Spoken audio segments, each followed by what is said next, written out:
Ladies and gentlemen, here I am once again. Everybody, welcome to the Big Time Show podcast that is being seen and heard live on Podbean, also on the Spotlight Sports Network, the second home of the podcast.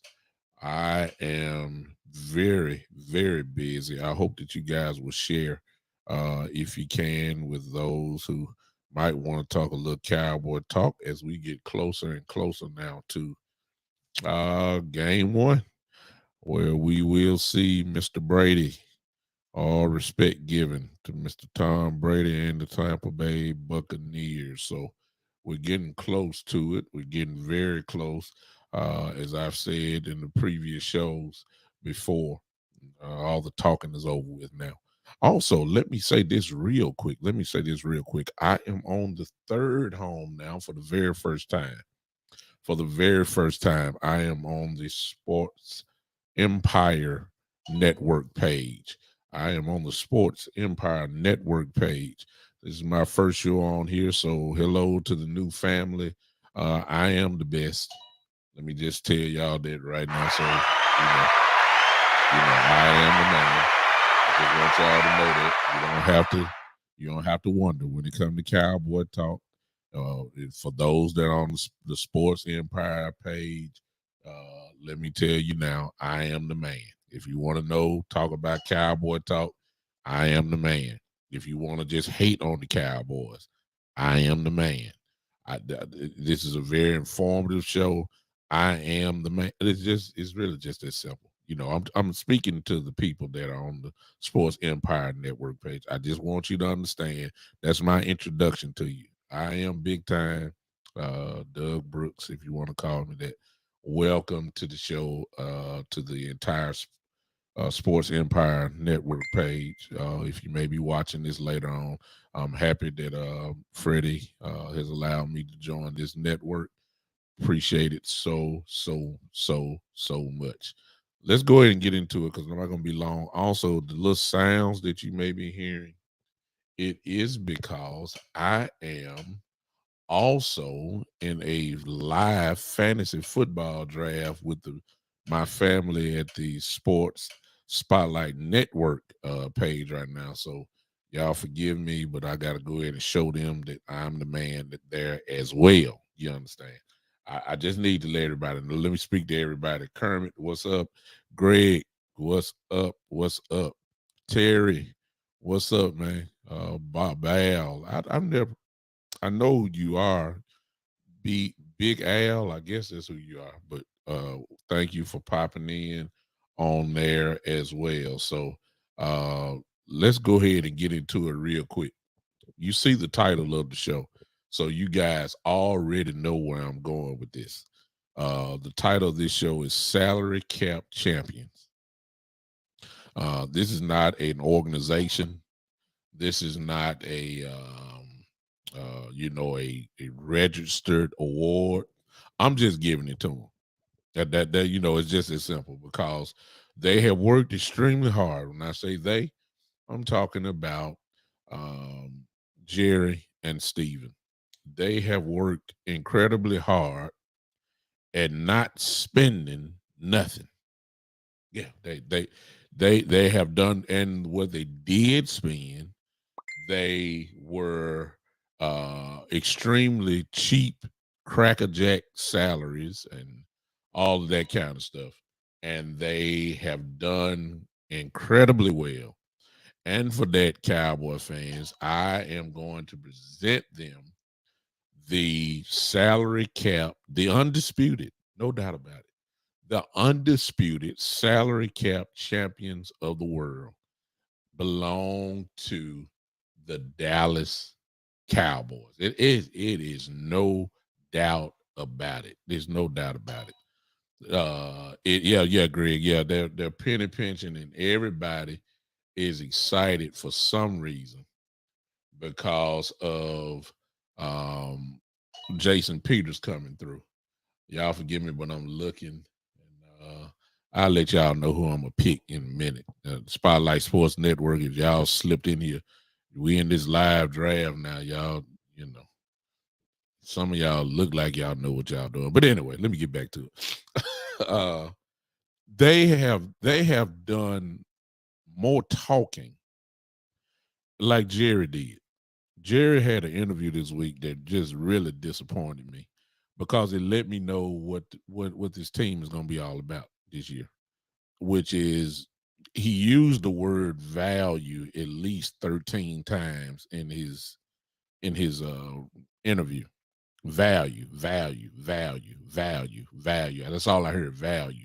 And he was speaking in terms of the value that he'll be getting from players that from the next man up standpoint. Uh and that's where he's saying when it comes to receivers, when it comes to offensive linemen, those are the two that pretty much got, I think, but here's the funny part. The value part works for the defense. When you talk about, oh, here I go, y'all. Look, I got Joe Mixon, I got Dalvin Cook, Travis Kelsey, Swift, Chubb, Kamara. All these guys are available. Dalvin Cook stay injured, but he is so good. Ooh, Mixon is good too.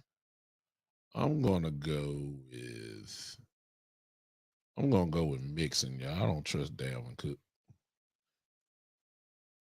Yeah. There you go.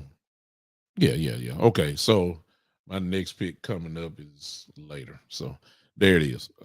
Hey, Coach Price is in the building. So I heard the word value. Now you got to be careful, y'all, because when we talk about the value, we don't punish them for the value on defense. You see what I'm saying? We don't do that. Is it my turn again? Oh my goodness. Okay. Swift from Detroit or Chubb from Cleveland.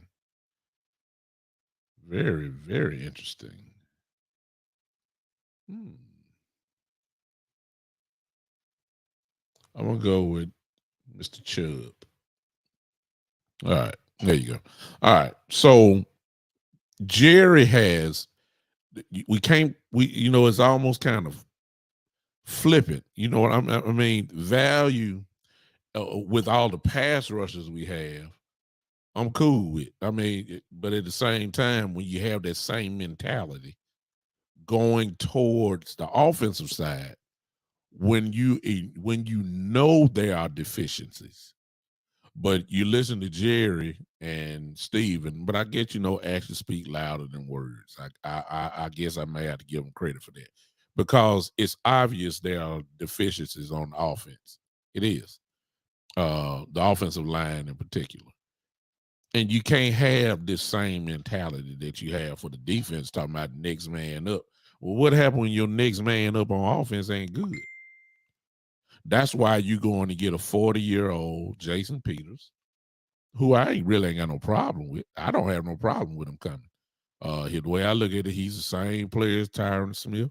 However, he did play 15 games last year with Chicago, and that's good. But previous to that, he had injury problems just as well. What's up, Jose? Just as well as Tyron Smith. You see what I'm saying? So he did play 15. So we gotta kind of hold the farm on it. We don't know, what his body is like. He hadn't been in training camp. He ain't done anything. I'm quite sure he's in somewhat of good shape, but we just don't know. We don't know. We ain't signed him yet, but everything points like it is gonna happen. But that next man mentality don't work in certain positions. Offensive line is not one of them. The Cowboys have had opportunities to go get people. They refuse to do it because they are focused 100% on being the undisputed salary cap champions of the world. I got to give them their belt today. I wish I had a belt, like a wrestling belt, where I can give it to him or something, because he deserves that. They've done an outstanding job at being the salary cap champions of the world. It's no doubt about it. They're undisputed. Nobody has had as much money and didn't do nothing with it than the Dallas Cowboys. This value word that Jerry kept saying in the interview, it really frustrated me to the utmost. It really did. It really did. It frustrated me so much because there's so much more that you can do. It's almost like, y'all forgive me, y'all may not feel this way. Y'all may not feel this way, and it's okay. But it's almost like you're going back to the year before we traded for Amari Cooper, when we knew that this offense was not going anywhere. There was no threat in the wide receiver position. And I'm not saying that we're not a threat now. CeeDee Lamb is a threat, no question. I believe before it's all said and done, Tolbert will be a threat. I believe some of our tight ends are a threat as well. I'm not saying we're not in that position, but we're not far away. And in fairness to the Jones family, let me say this. When it comes to the wide receiver position, trust me, they know more than we do. They are there. They see everything. And the only reason why I'm saying that is because I find it incredibly strange that Michael Gallup has been pulled off the PUP list. You see what I'm saying? So it's almost like he is going to come back just a little bit earlier than probably predicted. That's what I'm thinking. And if that is the case, then now we line up with CeeDee Lamb and then Michael Gallup. That ain't bad, y'all. Maybe they know a little bit more than I know. So, because while we were crying, we need wide receiver help. We need wide receiver help. We got to have it. Now, maybe they knew that Gallup was coming back all the time. Maybe they knew that. I'm just saying. I think that's worth mentioning without a doubt, because I believe that is the case now, especially if they're taking them off the PUP list. So I may have to hold out a little bit off that part. But when it comes to this offensive line, I don't understand it. Somebody just put in the chat. They said that they don't understand how Josh Ball is on this team. I agree 100%. I don't see why Collins is not even considered to be a Collins should be up there as far as even recognition for being a starter on this team on the offensive line. That's just my view. That's my opinion. It may not be yours, but instead he's on the practice squad. So I don't, whatever. But they are the salary cap champions of the world. I heard Jerry say that, and he was just talking about the value that we need to let the young guys play. This is what he said. He said we need to let the young guys play and see what they have. Man, I don't have time for no experiments. I'm trying to win. Oh, wait a minute now. I thought that's what we were trying to do. See, I don't have time for experiment when I got a $40 million quarterback back there. I don't have time to be trying to figure out who can play offensive line, who can play guard, who can play tackle. I got a $40 million quarterback back there. Whether you wanted to pay him or not, this is the guy. If you put some trash linemen, which I don't think we really are, but we're not that great. Let me see. I see this whole thing here. Let me see. What'd you say, Jose? I don't think you cut Josh Ball. He was hurt his rookie year, but I'm not saying he deserved a spot over anyone specific. Just saying we definitely shouldn't give up on him yet. I agree. I agree with that, Jose. I'm not even gonna argue with that. I just don't think he's supposed to be our swing tackle. And I don't think if he is our swing tackle, I think you better go get one. That's just me, because I've seen training camp. I've seen a few of the practices, not all of them, but I've seen footage where he's just getting his brains kicked in. And in fairness, I would give Josh Ball the benefit of the doubt, because if you had to go against Michael Parsons and DeMarcus Lawrence every day, you probably get your brain beat out too. This is who he's going against. I even throw in Dorrance Armstrong. I throw in Sam Williams. You if you getting your brains kicked in by them four, I can see why. I can see why. That speed is something different. I can understand that. I don't have no problem with that. I get it. So I'm not going to just kill him because of that, but because he is getting beat easily by all those guys in practice, then surely he's going to get cracked in the game when he goes against people like Shaq Barrett, for instance, if he was to play. Pierre Paul. Let's go to Cincinnati. They got some guys that can get to the quarterback. You know what I'm saying? He's not there yet. And because of that, I don't know why we tried to make him the next coming of the best swing tackle in the league or something when you could have went out and got some folks. Now you want to go get Peters. Now you want to get Peters. Now you want to go get Peters. Should have already had him. You know what I'm saying? Collins is better than he is. Hey, Bruce, I see you. Coach Price, I see you. I see you agree with me. He's still developing. You know, he essentially is a rookie because he was hurt. No doubt about that. So, but because the Jones family are some flea market, penny pinching, Sesame Street, Candyland, Pick Pack, Kroger, Toys R Us, general managers when it comes to the salary cap, this is where we are.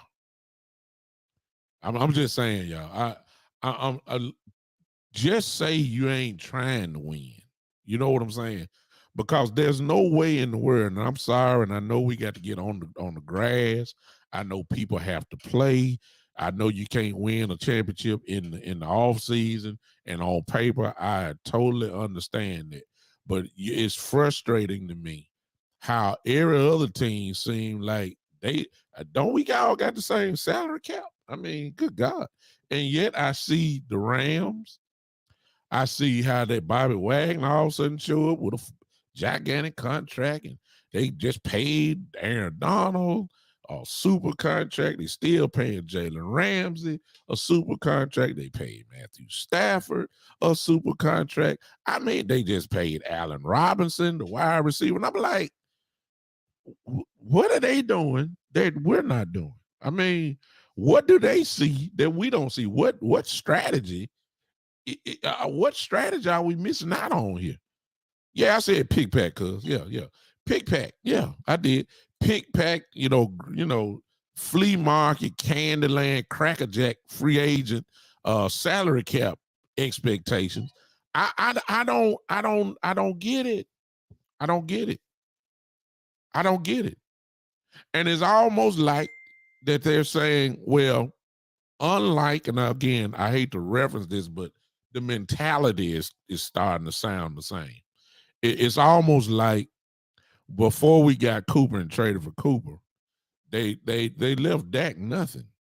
They stacked the box. They killed Ezekiel Elliott. He couldn't run, and they forced Dak Prescott to throw, and we couldn't get anything because you didn't give him no weapons. What did we do? We traded in the middle of the season, go get Amari Cooper. The rest they say is history. Dak numbers went up. Amari Cooper's number went up. Everybody got better. Everybody did this. Everybody got better because you opened it up.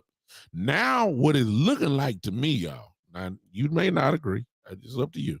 What it's looking like to me, y'all, is it's looking like they're saying, well, we know that Dak Prescott is better than what he was when we traded for Amari Cooper.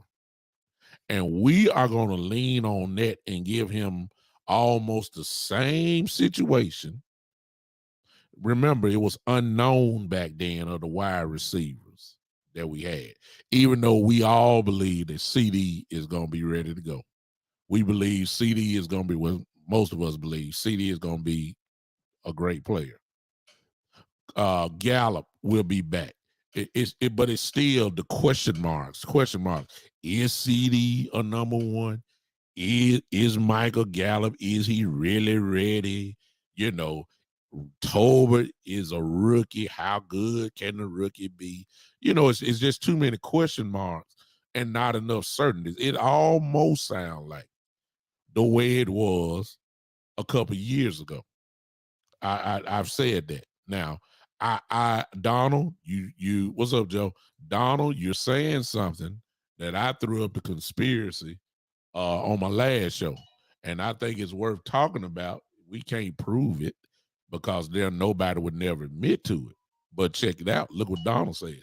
Donald says he believes that the front office is throwing Dak Prescott under the bus, telling him either swim or sink. And I think that this reminds of Puppy's last season, something telling me that Mike McCarthy's seat is on fire. I can guarantee you, Donald, that Mike McCarthy's season his seat is on fire, because if they get off to a slow start, you already know what's getting ready to happen. The narrative is going to be, they're going to start talking about that with the whispers, of course, of Sean Payton, because that's what everybody say, Sean Payton, Sean Payton, Sean Payton. I don't even think he's coming anyway, but that's what everybody's going to be saying. Now, that part about throwing Dak under the bus, somebody help me here real quick, because I think I said it on the last show, but I don't want to be wrong on that. I believe Dak's time for renegotiating or something is after another 2 years from now. If I'm not mistaken, he'll get this year, and I think 2 more years, if I'm right. I know he's going back to the table.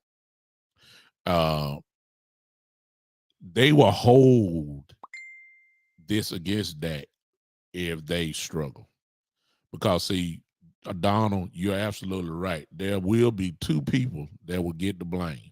The one that deserves the blame, you won't never hear about it, and that's Kellen Moore.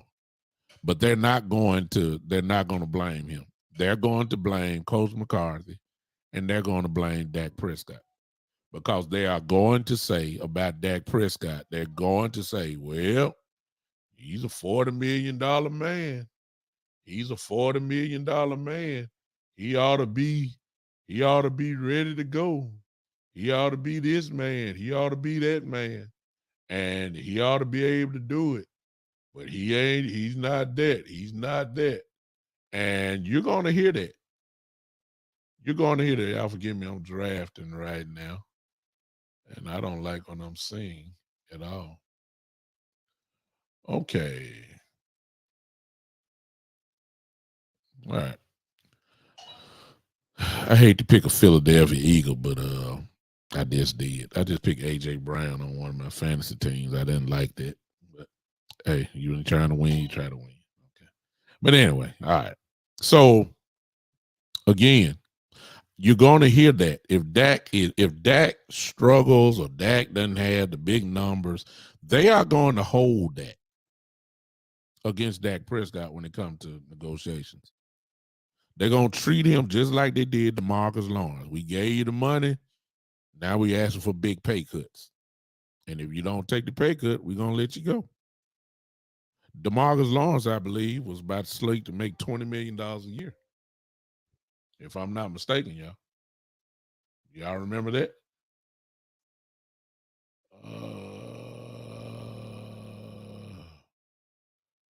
Okay. I'm on the pick again.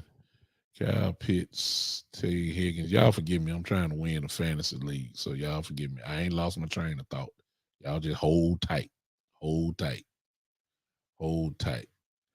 Kyle Pitts, is he worth picking? Who they quarterback? Oh, Marcus Mariota. Yeah. I get Pitts. I like that. Okay. All right. So he is really going to get blamed for it, and they're going to hold that against him. They are. And Kellen Moore is going to be behind the rock, because they ain't going to call his name. They're going to blame the offensive whatever, if there is deficiency, if there is a letdown, they're going to blame it on Coach McCarthy. He's going to be the one to take the axe. Then they're going to come down the line, your quarterback. Then you might hear something about Kellen Moore, maybe, just a little bit. You know what I'm saying? He gets to hide, and it's really the reverse way around. Kellen Moore is the one that's going to be responsible for everybody, either keeping their job or losing it. It really is that simple. It's unbelievable. That's what's going to happen. So we are really at the part now where I'm wondering, y'all, and this is really all I got to say. If you haven't heard Jerry Jones on 105, 103.5 The Fan, whatever it is, 105.3 The Fan, go listen to his interview. I didn't feel like cutting it up and having it here so y'all can hear it for yourself. But he just was so happy about, he loved where they are when it comes to value. And again, I like it on the defense. Oh my God, thoroughbred after thoroughbred. I'm cool with that. I'm cool with Williams and Armstrong and Ridgeway and Bohanna and, all these reserve guys just coming in nonstop. That works on defense. It does. There's value there. I ain't got no problem with that. You can't have the same mentality on the offensive line, though. I'm sorry. You can't. And the funny thing about the Cowboys is this, man. This when it comes to at least this season with offensive linemen, the ones that should be playing or the ones that should be high on the depth chart is on the practice squad. And the ones that are on the depth chart should be on the practice squad. It's backwards to me. I don't get it. There's no way in the world nobody can tell me that Collins was outplayed by Josh Ball. There's no way. There's no way. You can't show me no film that said that Collins was outplayed by Josh Ball. I thought that we were supposed to put the best players on the field. That's what I mean. That's what I was always taught. There's no way Collins should be on the practice squad. No way. No way. Fair enough. If the truth be told, well, look, now y'all got to go back to the preseason game.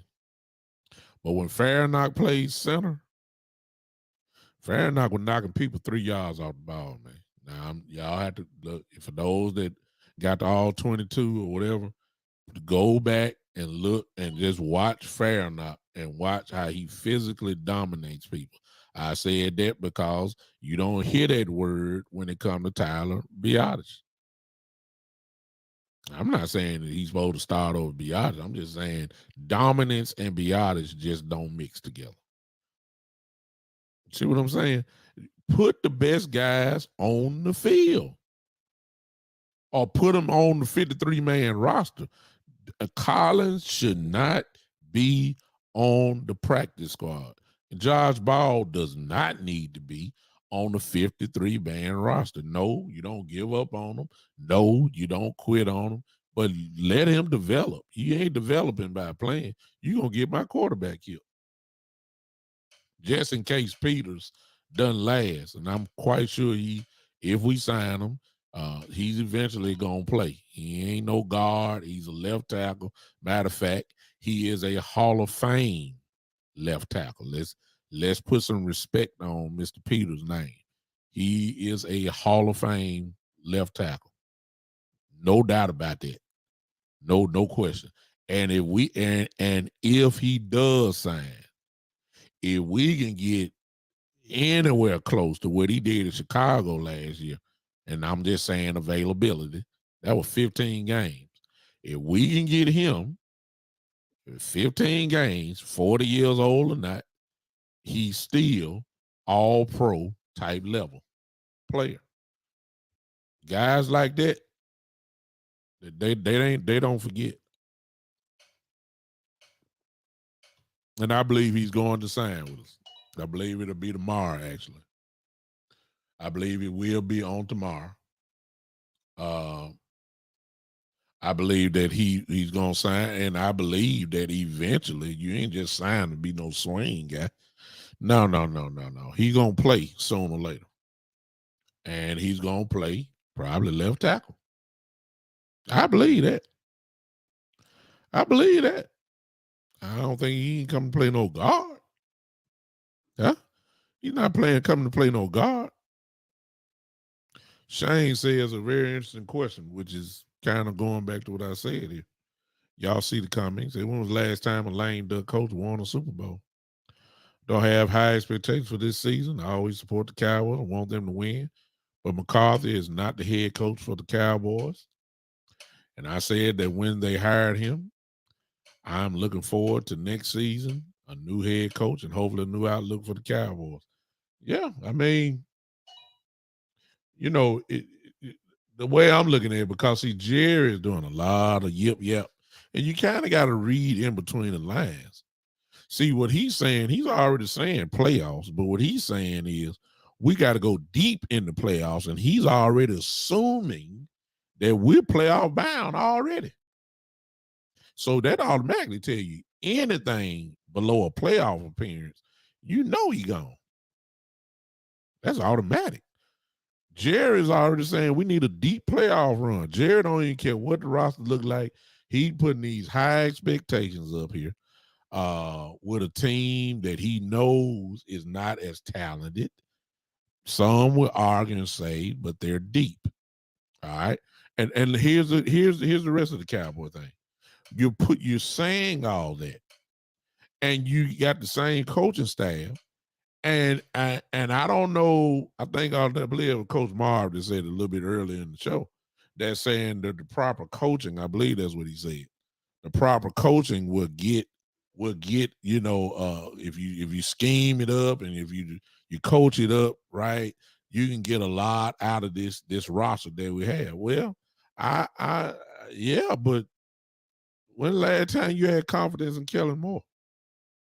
That's my only question. I don't have no confidence in him at all. Now that's just me. And he can have the number one offense in the league. Okay. He can have the number one offense in the league. So be it.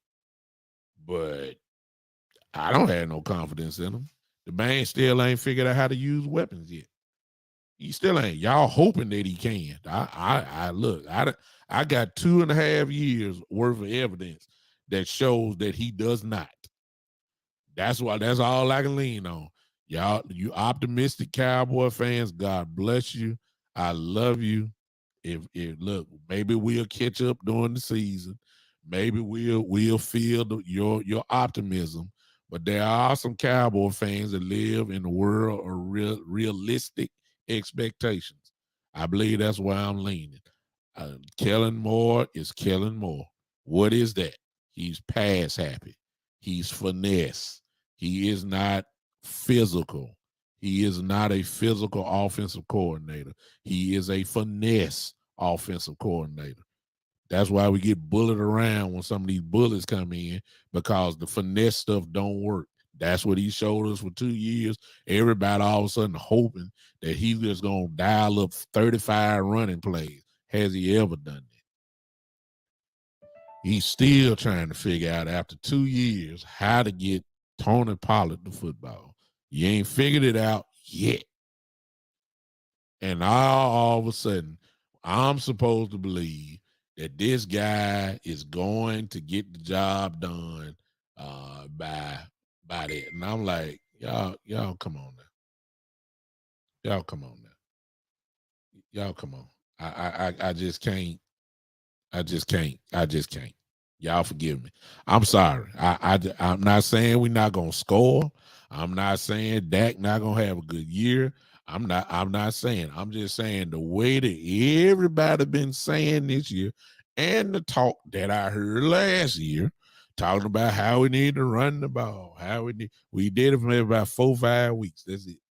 After that, pass happy, offensive coordinator, pinball machine, offensive coordinator, Madden 23, offensive coordinator showed up.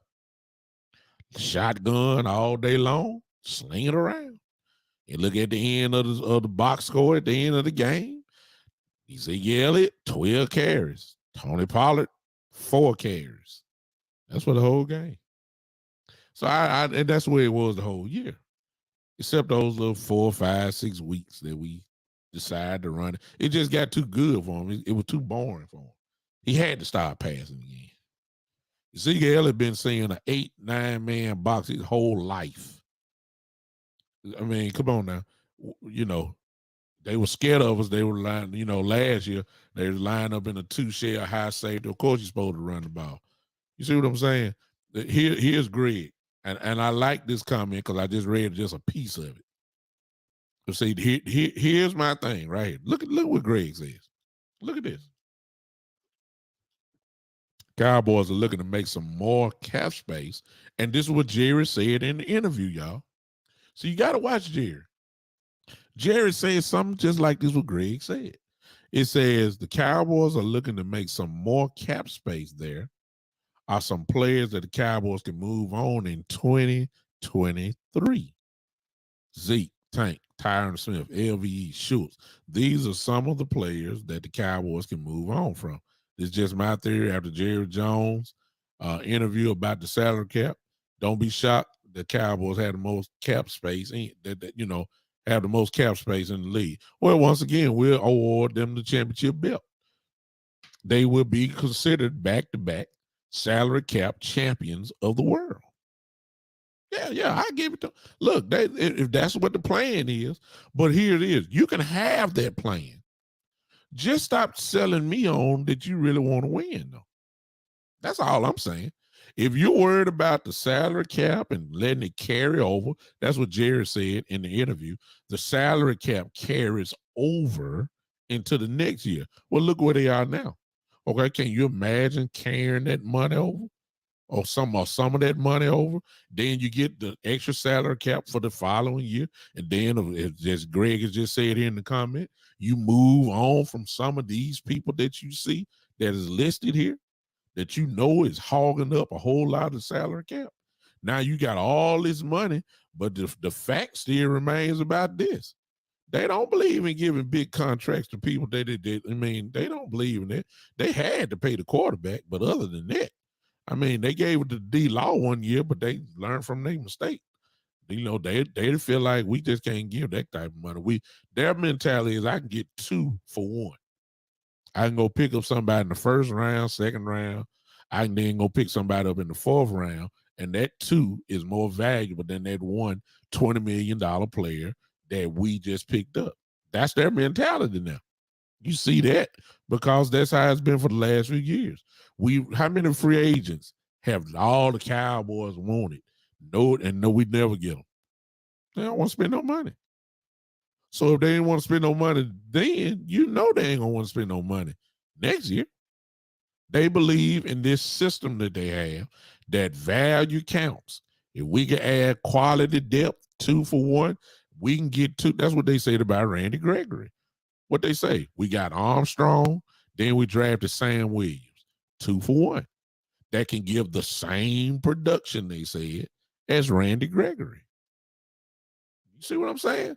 This is not hard to figure out. This is not hard. They've shown us this. They've said it.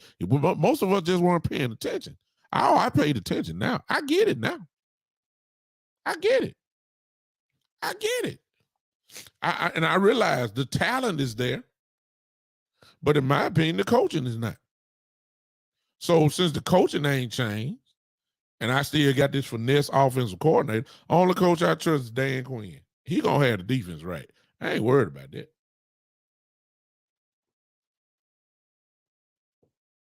I'm not worried about it. I'm not worried about defense at all. Even if they have a bad day, I ain't worried about it. I trust Dan Quinn. I believe he gonna have them guys ready to go every week. I believe that. Offensively, though, I ain't got no confidence because I know who my offensive coordinator is. I know he don't run the ball. Oh, yeah, everybody on. Let's run the ball. Yeah, okay. Yeah, we should. But y'all know what's going to happen. It's going to start week 1. Y'all know what's going to happen when Tampa Bay loads up and Kellen Moore just going to say, no, I can't. I just can't. I can't. I just can't. I got to make them pay. Now, I'm not saying that they can't make Tampa pay for loading up the box. All I'm saying is game 1, you're going to make them pay with CeeDee Lamb, and they're going to double him up. And now I'm depending on Schultz. I'm depending on Noah Brown.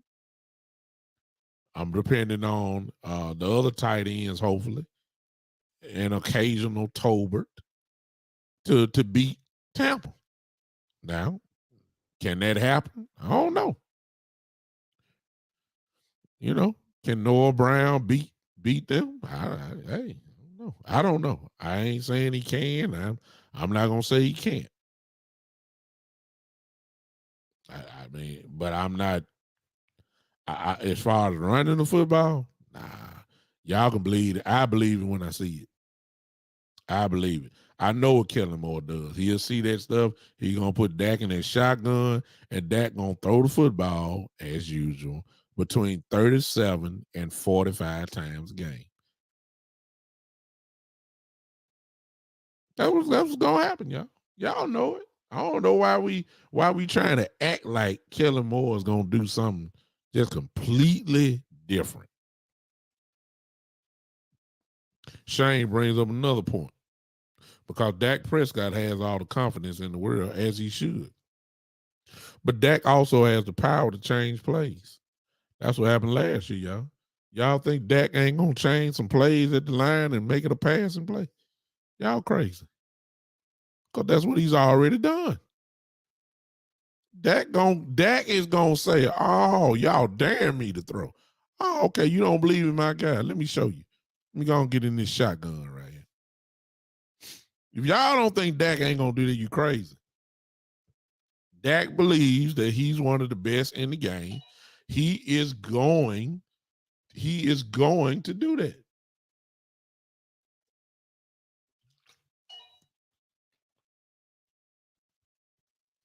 I'm just telling y'all. Y'all don't believe me. Y'all know he gonna do it. Y'all know he gonna do it. You know he gonna do it. Dak gonna throw the ball between 35, 47 times a game, Tampa Bay. And hey, I hope he beats him. I really do. I really do. I hope he do. And I know Dak is well capable and well able to light somebody up for over 300 yards, 3 touchdowns. I'm not knocking it. I'm just saying once again, this will fall into the hands of our beloved offensive coordinator and Dak. It's not Mike McCarthy. Mike McCarthy does not have anything other than in the meetings, and I don't know really much power that he does have when it comes to offensive anything. It was him that said whoever installs the plays calls the plays. Kellen Moore installs the plays, therefore he calls the plays. I don't know what Mike McCarthy doing. I'm just saying, y'all. This is what it is. Matter of fact, I done got dry back here. Let me do this because let me do this. Give me something because I ain't hearing. I knew something was wrong. I'm not feeling in rhythm. There you go.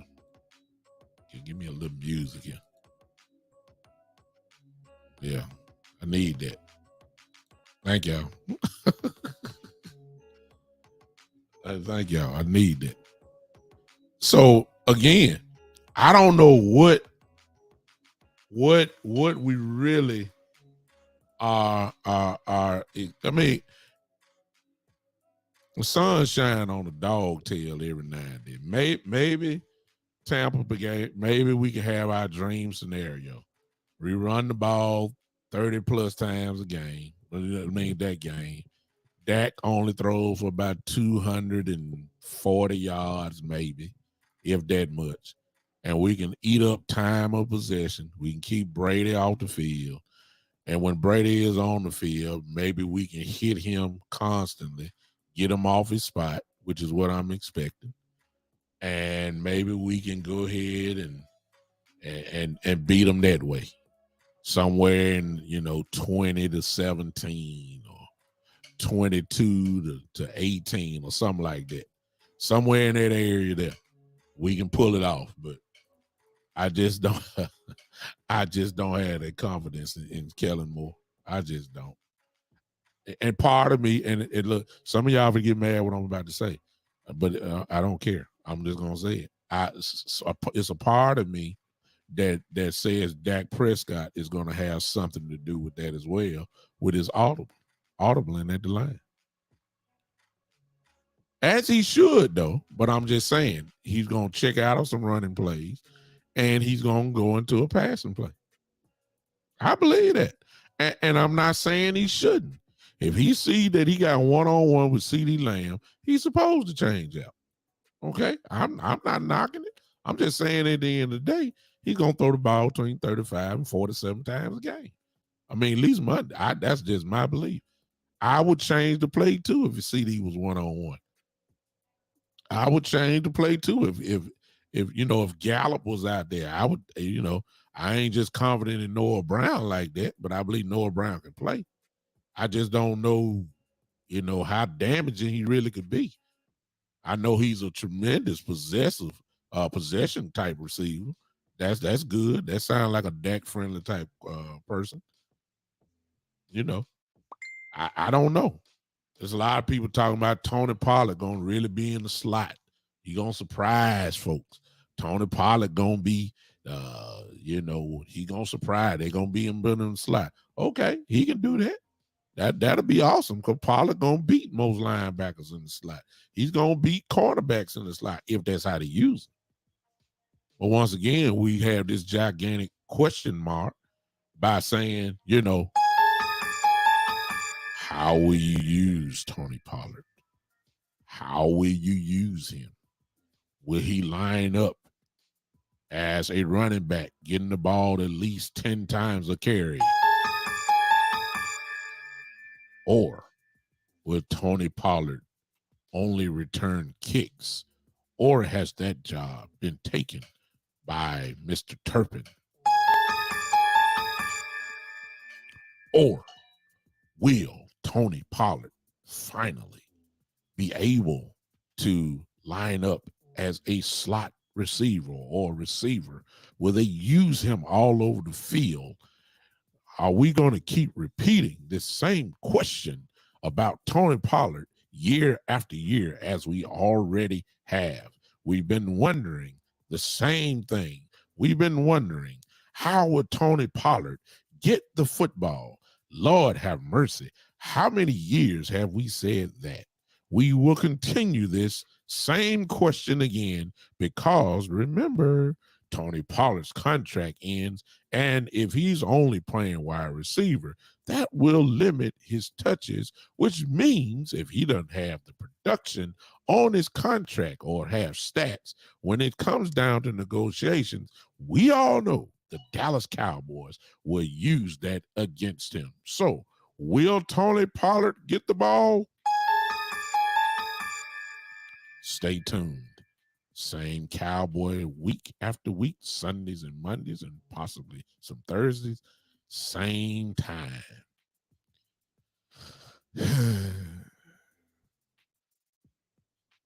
Y'all know I'm telling the truth, man. Come on, man. Y'all know good and well Kellen Moore hadn't figured out how to use Tony Pollard yet. Y'all know that. 2-3 years. I mean, come on now. If you ain't figured it out by now, good God. Come on. Especially since Jerry talking about, we lean heavily on Zeke. We're going to lean heavily on Zeke this year. He has to do it this year. It has to be Zeke. Well, if it got to be Zeke, they're already telling me Pollard ain't in. Come on now.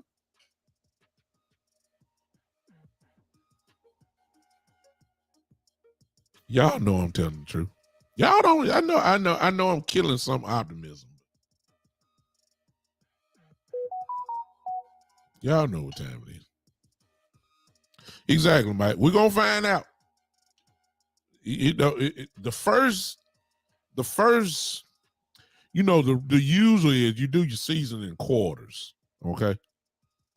Y'all help me out. Who's the fourth game of the year? I don't have the schedule in front of me, and I ain't trying to pull it up. Who is the fourth? Who is the fourth? I know the first three. The first team, Tampa, Cincinnati, the Giants. I know that. I forgot who the fourth is. Somebody help me out real quick. Tell me, well, I know it's the Giants. I know it's the Giants. I thought the Giants were the third game of the year.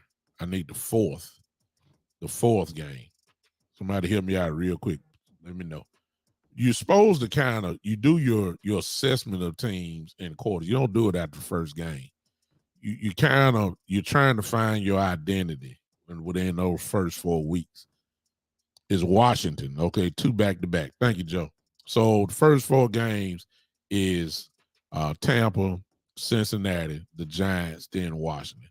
2 division games, 2 of the better teams supposedly in the league coming up. We're going to find out in those first 4 games.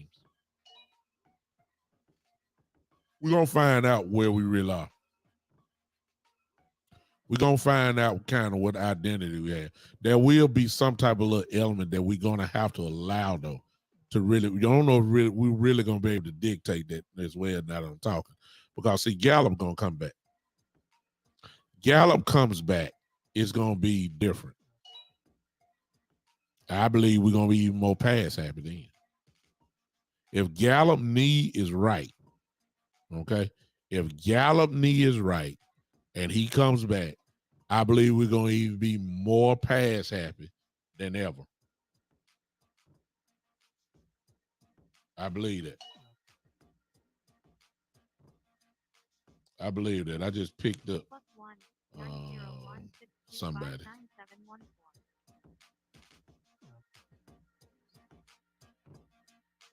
Yeah.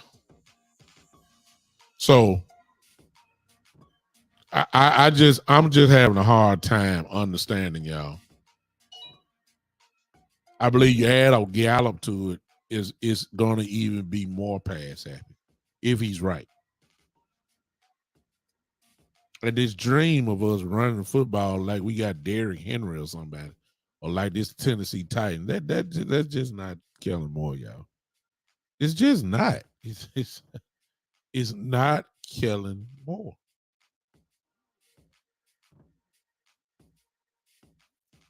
It's not.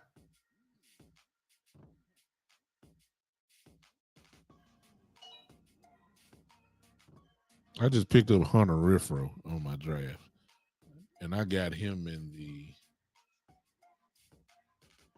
I don't know what round this is. I'm in round 7. Yeah, I'm in round 7. I just picked up Hunter Renfrow in the 7th round. That's incredible.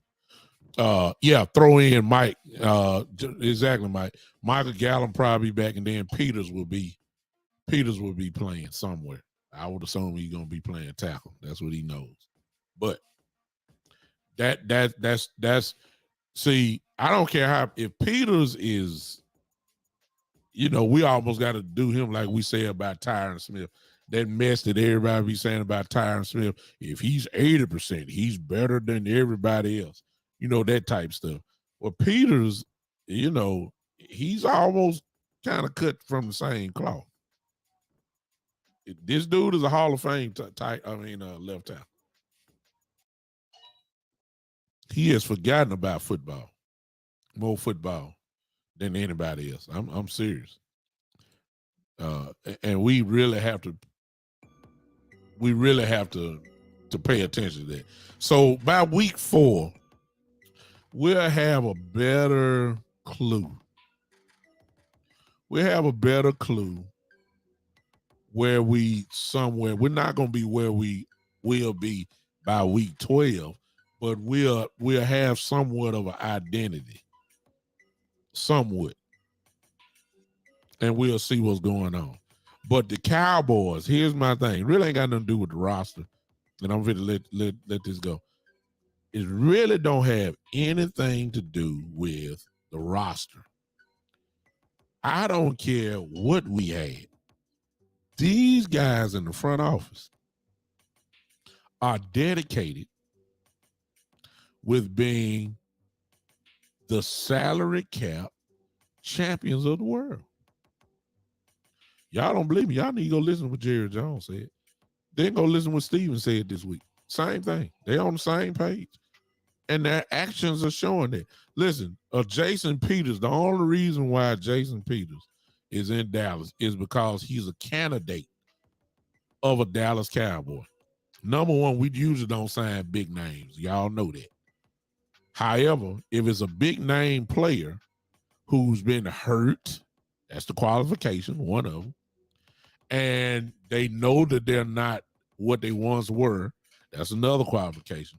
We will spend money on a 40-year-old man that got a name and just get him for cheap. That's how we are.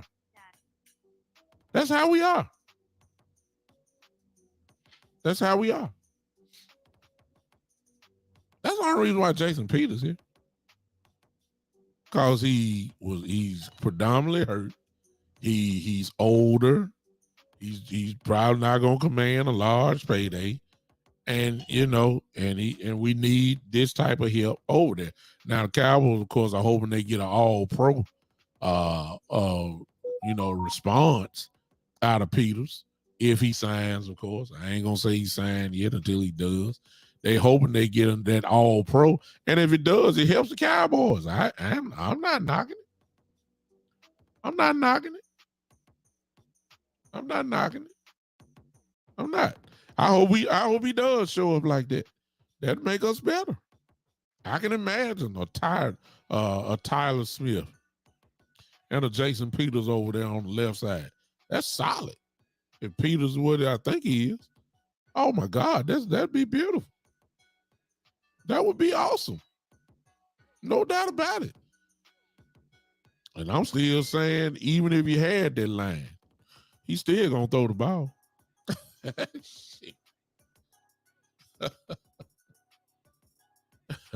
You know why? You had Terrence Steele. Look, you had Lyle Collins.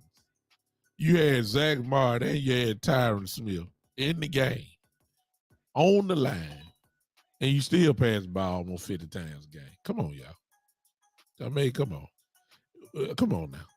So, I mean, you had two All-Pros. You had two Pro Bowlers. Collins is a borderline Pro Bowler himself. He's not trash. You had Terrence Steele, who was lights out at right tackle last year, towards the end. Just lights out. You still didn't run the ball. I'm just. That, but like I say, it ain't got nothing to do with the roster. I'm making it about the roster again. It's all about the salary cap is the priority. That's what I'm trying to. That's it. The salary cap is the priority.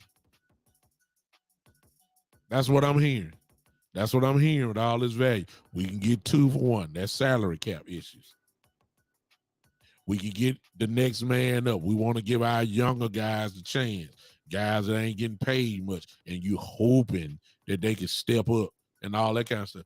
That don't sound like to me, y'all. Now, it may sound like that to you, and hey, it don't sound like to me that you really trying to win.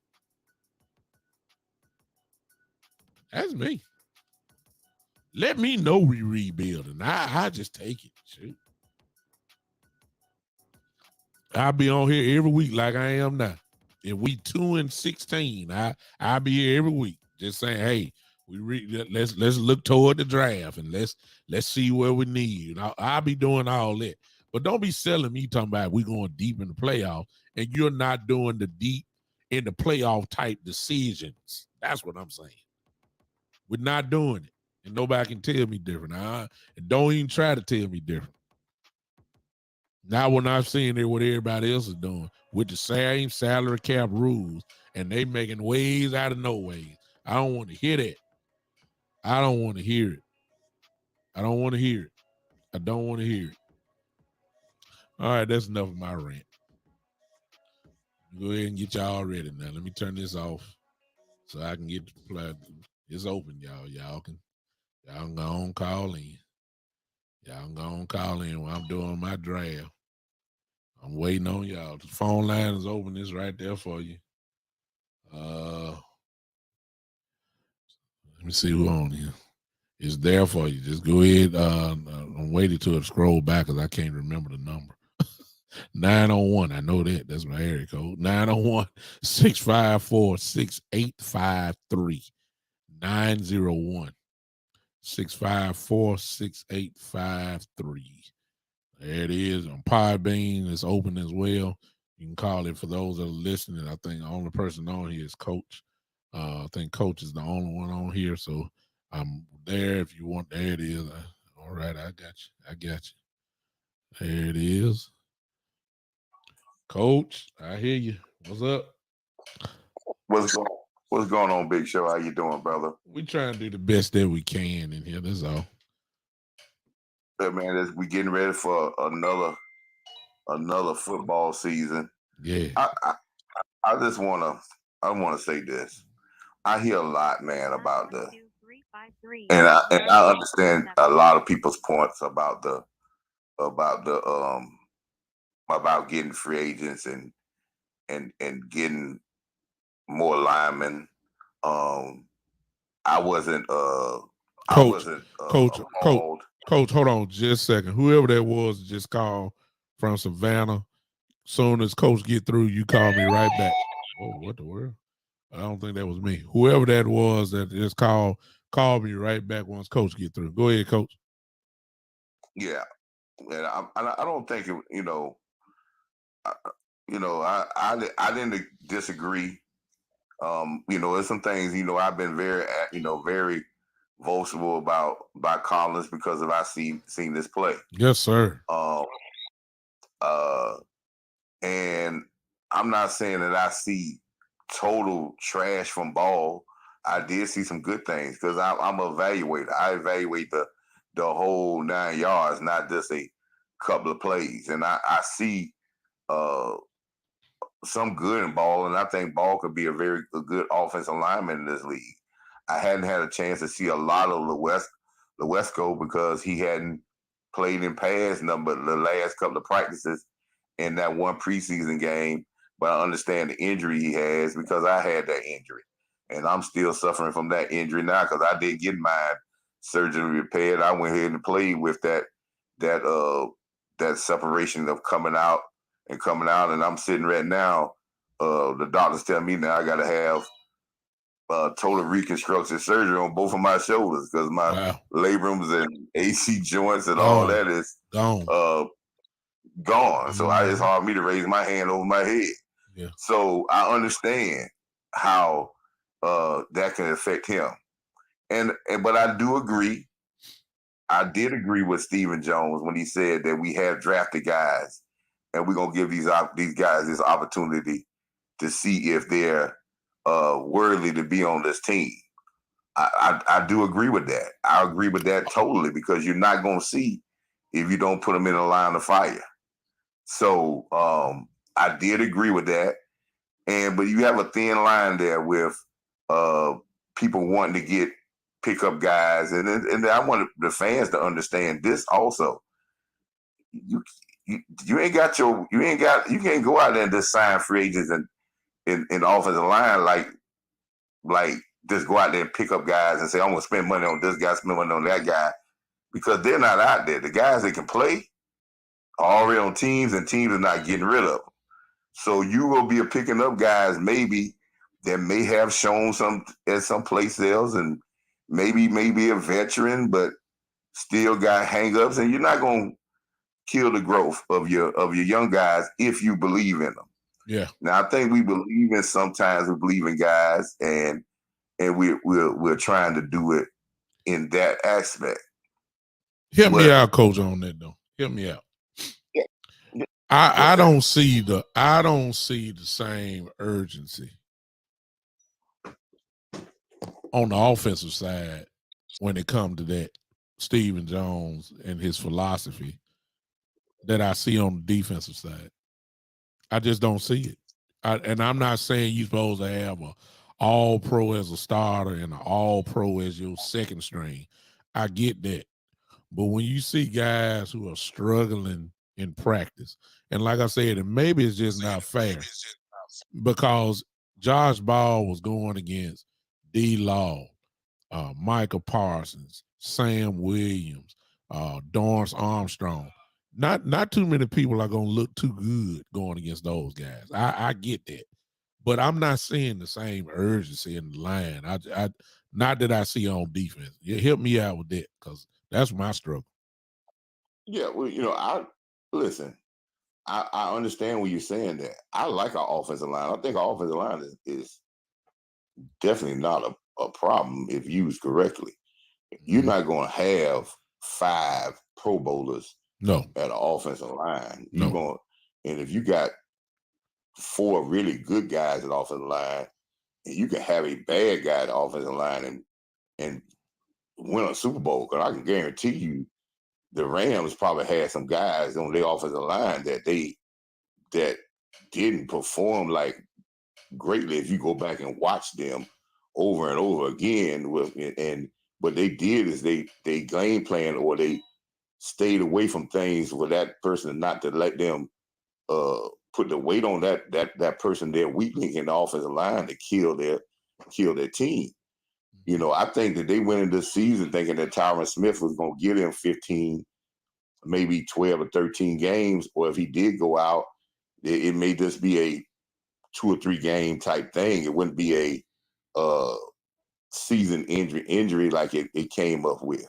Mm-hmm. And they just felt Ball was going to be a stopgap, but not a true starter. I think that they felt good in the interior with their starters and their backups, which I do with Farniok, and I like even Farniok as swing guard and center. And with the guy that got Tyler Smith, and with McGovern, I felt they felt really good 1 and 2 at that position, and they just tried to get a guy in there that was going to be a guy that maybe can come in for a brief period of time. I don't think the Cowboys saw that Tyler Smith, and let me get this point across, because I really wanted to get this across. I think Tyler Smith, I think that for me, let me just say what I see. Mm-hmm. I believe Tyler Smith is a Hall of Famer guard. Could be a Hall of Famer guard. I've already put it on. I think he could be a very good tackle. I think he's in the mold of Zach Martin. Mm-hmm. Zach Martin might have been a very good offensive tackle, but he's a Hall of Fame guard. Mm-hmm. He could go out there and maybe play it and be good, and he's going to have some hiccups out there. But he'll have less hiccups at guard than he'll have at tackle. I had already coached, I believe you were with me when I said that. I had said that barring, injury from Tyron Smith, he plays guard. I said he was going to be a Pro Bowler this year. I had said that about Tyler Smith. He might well could have been. Yeah. And let's look at the tea leaves here and follow me on this. And I think the Cowboy fans, you have to follow common sense. And most of the things I talk about is common sense. Listen, in minicamp, they gave Tyler Smith reps at offensive tackle, left tackle, and guard. Maybe they say 60-40. Okay. Somewhere down in the line at the end of minicamp, in the last couple of days of minicamp, in the last section, McCarthy comes out and says, we may be giving too much on his plate, and we're going to focus him more at guard and cut his reps at tackle, because we want to focus in him at guard. What that tells me is this. As the day when they drafted him, if you look at the draft room when they announced him, Jerry and Steven was contemplating whether they're going to announce him as a guard or they announce him as a tackle. Okay, they announced him as a tackle. They went in the draft looking for a replacement guard for Connor Williams, and eventually maybe a replacement to Tyron Smith. But their main purpose was replacing the guard. So in minicamp, when they was giving these reps, and then they seen, as coaches see, that maybe this guy is more suited for guard than he is for tackle. So let's focus him at guard. So you didn't even approach it back to give him tackle reps when you got the training camp. You still gave him, you split the reps and number one, and split the first team reps with him and McGovern at guard. So you may have seen in his footwork and his play style that he's suited better for guard. But the media says, you drafted this guy at tackle, man, I would go ahead and replace him. And you know how we fought. Our Cowboy organization always going to fall for what the media says, because if the media hype gets to this, oh, well, that's what we're going to just move the process a little faster. Yeah. That was just because you ran into a problem because you didn't think Tyron Smith was going to go down like this early for this long. Yeah. So he may play very well at offensive tackle. But Yep. you're bringing in this. There's another thing people that tells you they feel better here at guard, because if you didn't feel well that he was a better guard than he was a tackle, you wouldn't be going to get Jason Peters. Exactly. Peters is a left tackle only. Only. You're not going to get Jason Peters to sit on the sideline and drink Kool-Aid. No, sir. No, sir. That the plan is to put him out there and tackle and put Smith right back at guard. There you go. And then their plan was, as you saw when they started giving McGovern center reps, because you're saying to yourself, which McGovern played very well in that first series, just like he played just as good as my man Fournier at center. Yeah. And McGovern has been a lifetime center since he was in high school, and he played most of the center when he was at Penn State.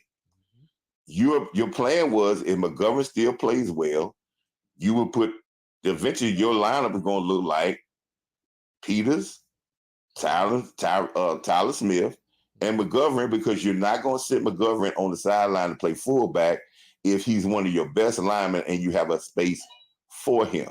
Mm-hmm. But all this fell apart when Tyron Smith went down so early, when you were trying to bubble wrap him a little bit in training camp, and you had no idea that he would be running off and have a non-contact injury and fall, and then he's out for the season.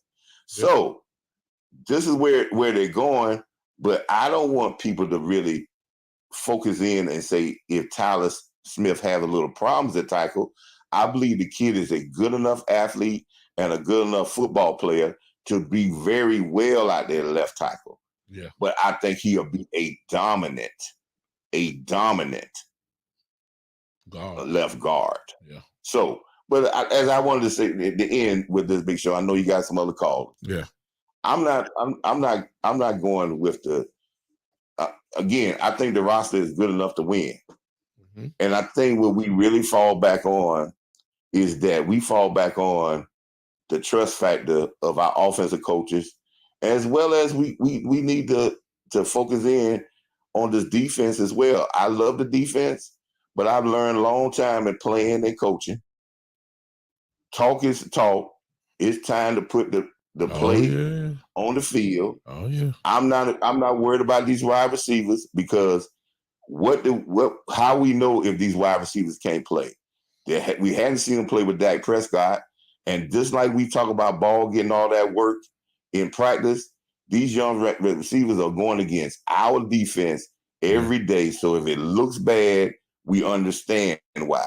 Yeah. So when the time has come, I believe these guys will look okay, but it all falls around that this coaching staff has to put this game plan and utilize our strengths and to not hide our weakness, to protect our weaknesses.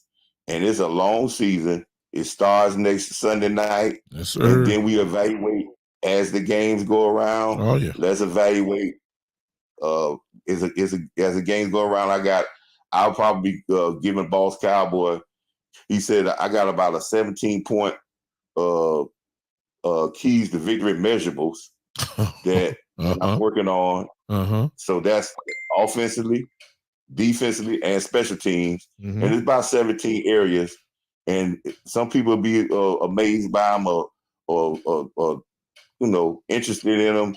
But I believe we hit, out of those 17 things, we hit most of those. I don't care who we play. We win. I don't care who we play. It'll be a struggle. We might have to incorporate yours into mine and see what you got to say. We may not do all 17, but we might take one side of the ball. And I'd be interested just to definitely hear what you would have to say about offensively. And I play the what if game with you on that one, because I got some what ifs in my mind. Yeah. I just hope our coaching staff understand that and listen. And I say this in closing: measurables in every coaching staff. All coaches have measurables of how their team is based off what their team does well. That's part of analytics. And if coaches don't have measurables and they go in there off the hip not stating these measurables to the team. And if you get the team believe in them, they know what they have to do to be successful, and then they'll know what the outcome will be once they hit those marks. Gotcha, Coach. I appreciate you. All right, Doc, Big Show. I'll be listening with you. Thank you. Terry Turner. Thank you, man. All right. Appreciate Coach Marv on that. And now we have the one and only my brother. I believe Terry Turner's in the house right now. What's going on, Terry? Another beautiful day at the office, sir. Yeah, I wanted to go on ahead. I had to write it down, do like my bishop. I got 3 points, so I was going ahead. I ain't gonna go ahead and preach, Doc. Go ahead and preach. Don't shout me down. I got 3 spots I wanted to hit. First is why is Collins not on the active roster as a starter.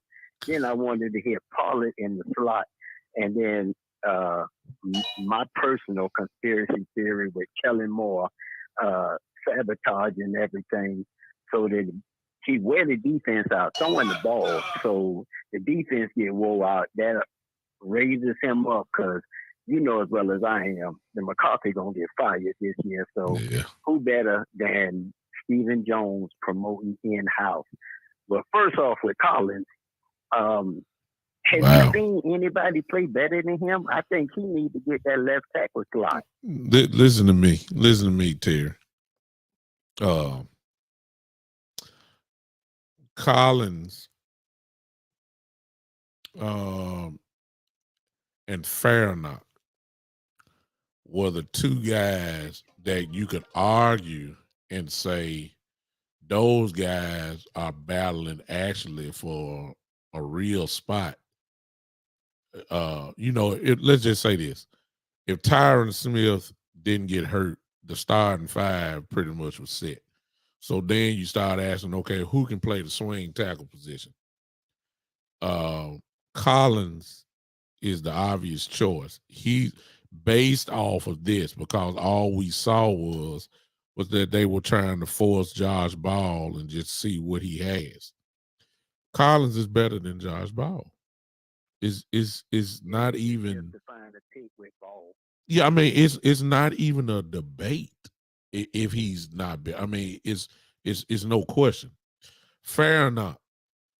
No, you probably not gonna start and roll Biotis, but let me tell you something. The gap is not that far.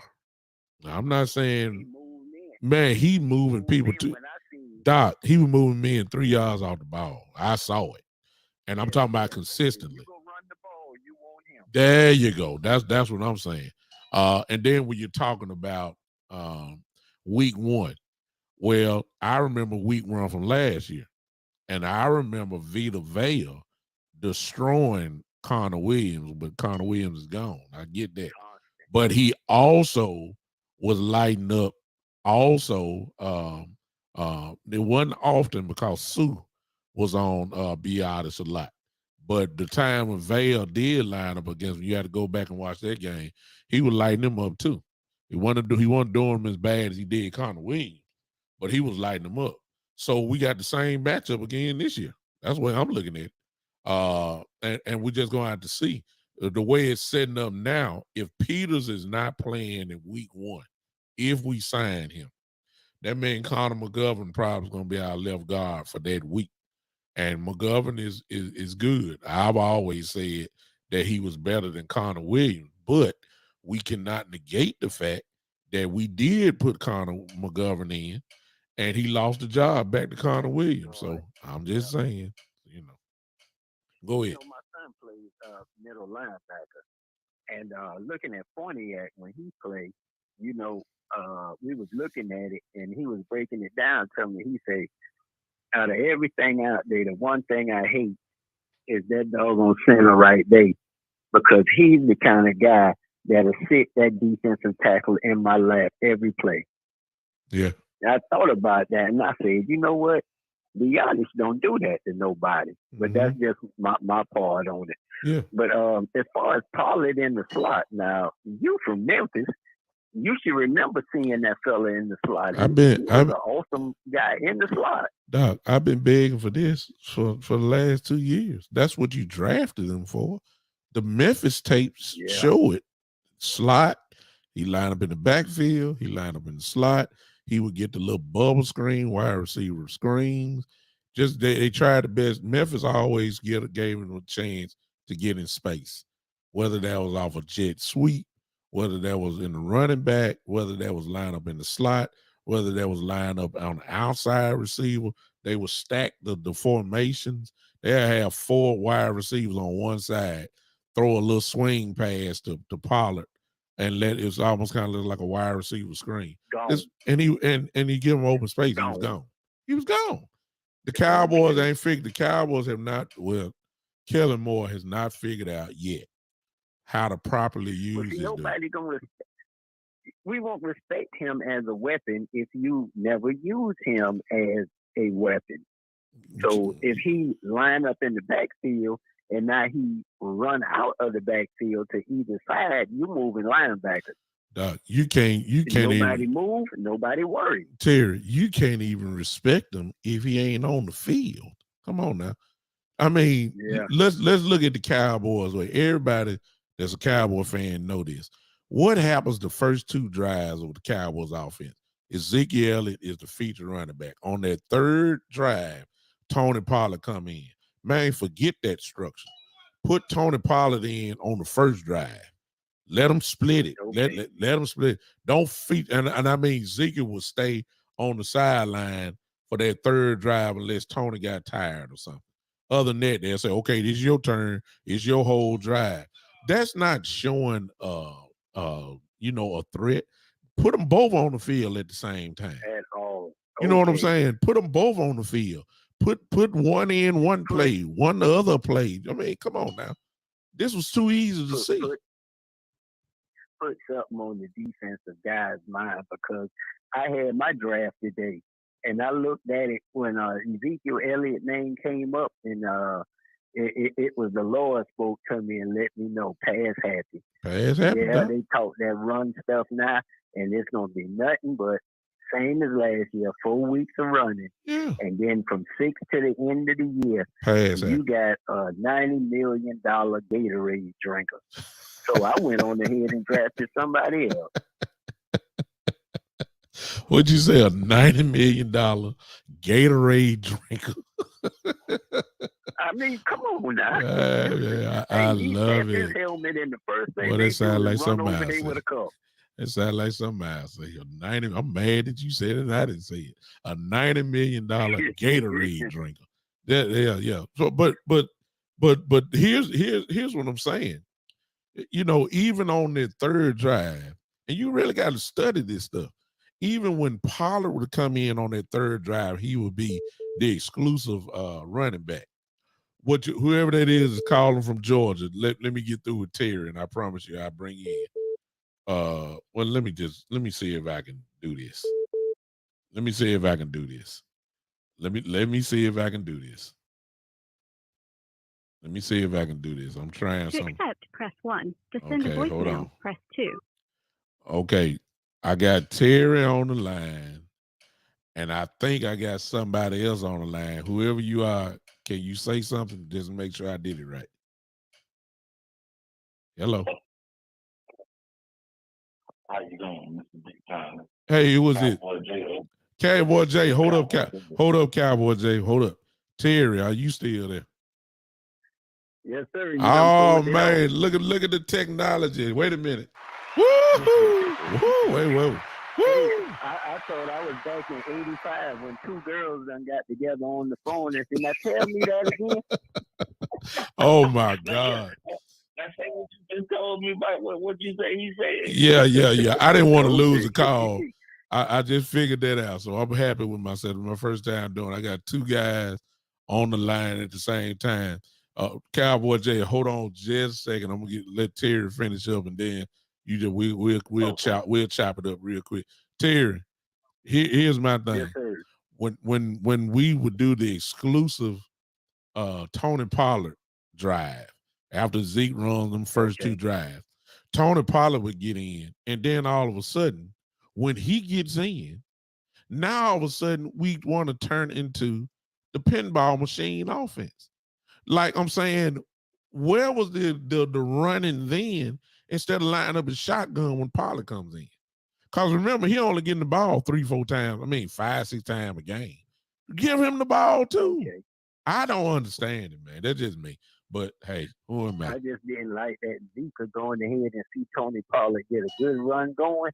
Yeah. And before he got a chance to go on ahead and grease them wheels and get them going, here goes Zeke tapping that helmet. He coming back in.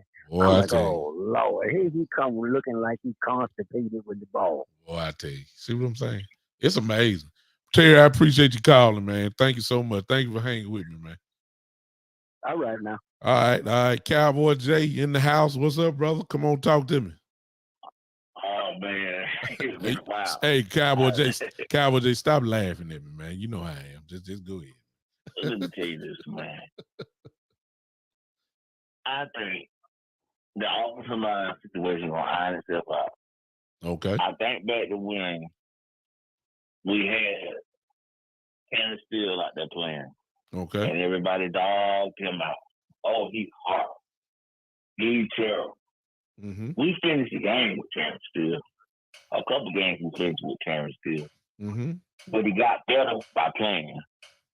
Mm-hmm. That's the way he got better by playing. Yeah. You know, I hope that what happens is that by default, this makes us become a running football team. If we plan to run anyway, out of 12 personnel, to put a tight end on the other side or put another tackle over the other side, whoever at left tackle. Mm-hmm. Just stay out of third and long. Mm-hmm. Stay ahead of the chains. Stay out of third and long. And these jobs, these situations where the defense bringing the house on the backside, stay out of that, and you'll be fine. And play ball control offense and let that defense carry us.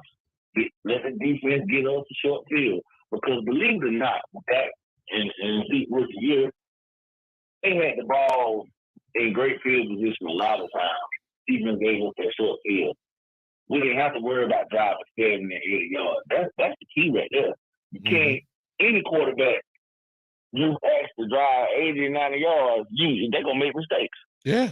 Yeah. But if you go on 40 and 50, man, that's easy. It's easy. I will make the exception to the rule on this one though, Cowboy J. Most of that applies to most teams and quarterbacks.